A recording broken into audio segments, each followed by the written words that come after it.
Okay, I am going to run my gel electrophoresis with my samples. I have one labeled CS for a crime scene, and then I have suspect number 1, suspect number 2, and suspect number 3 that I'm going to load into my gel. So the first thing that I'm going to do is I'm going to take my lid off of my blue gel viewer. I only need to use the hood if I have fluorescent dyes. I do not have fluorescent dyes, so I will not be using this. So I can put this to the side. Okay, so you take your gel and you can see these wells right here, these rectangles, is where we're going to load the DNA. DNA is negatively charged. So I want to put the DNA by the negative side of the gel. So that says negative right there. It's on the other side of the power switch. And I have 1 notch right here and 2 notches right here.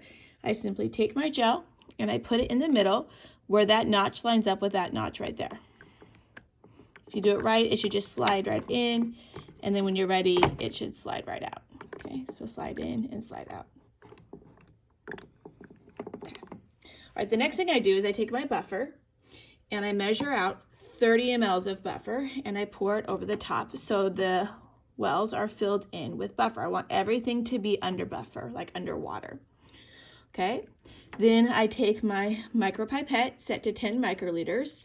I get my tips. I have 4 fresh tips in here. 1 for each sample. Make sure you switch each time. Put the tip on and just practice pipetting like we've taught you.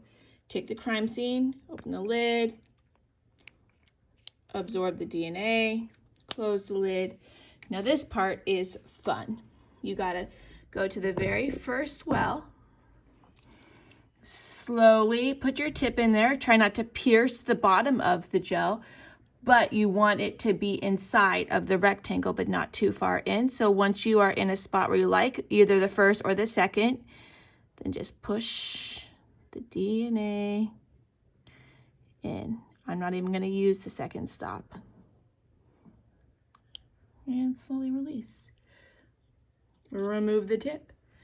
Put that in the trash. Take your next tip. And then I want you to skip. I want you to put the crime scene, skip suspect 1 there, suspect 2, and suspect 3.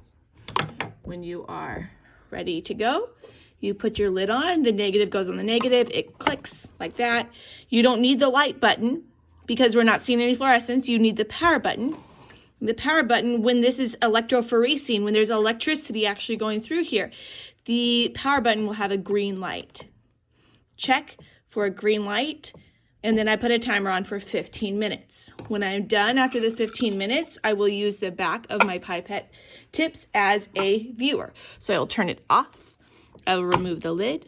I will take out the sample and I will take a picture with it on the background and put that on the formative.